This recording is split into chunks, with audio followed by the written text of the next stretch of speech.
What they didn't tell you about chemo, or well, what they didn't tell me about chemo, is that it was gonna be more than 6 cycles. We are now on the start of the 10th cycle, and it's been almost a year since I started my chemo journey. The funny thing about it is that I think what I learned is that you get used to everything in life, including chemo.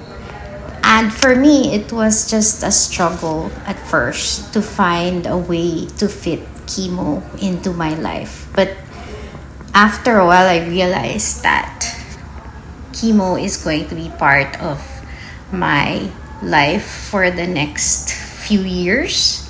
And so I had to find a way to integrate it into my everyday life because I cannot keep on being a patient and inconveniencing my family. I cannot continue to put my world on hold or pause while I go through this. So lately, I think I've successfully integrated work, life, and chemo into one manageable package. It just takes a bit of organizing and the support of the people around you. So if you're like me and you're struggling and you're thinking, oh my god, how long is this chemo going to last? You have to realize that it's not going to go away. You have to find a way to make it fit, because if you don't, then it's always going to be a struggle. For me, it's just something I do every 2 weeks. I make time for it, and I'm lucky to work with people who accommodate my schedule. So now people don't schedule face-to-face meetings on Tuesdays, on Mondays and Wednesdays, because that's usually when I have my chemo. And then Tuesdays and Thursdays, I'm normally back to my normal fighting self, and that's when we do our work.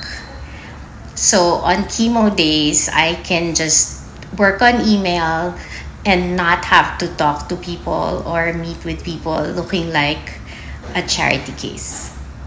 And another thing is that I never wanted to look like a victim, so I always made a point to dress up, even if it's just to go to the hospital. And I was talking to my friend Kathy this morning, and I said, the goal is to not look sick.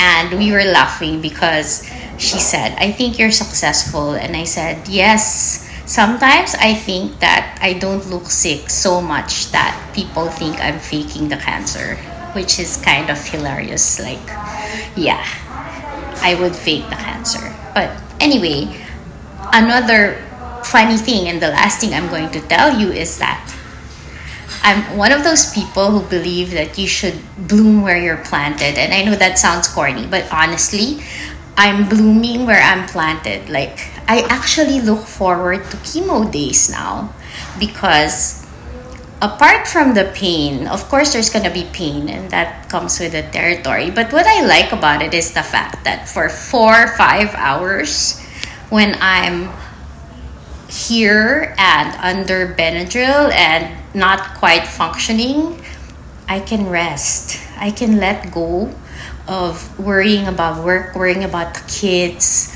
worrying about what it is I have to do, and not feel guilty about resting because I have no other option. And that's a luxury. Like, for me, having 5 hours where I don't have to be responsible for anything, that's a gift.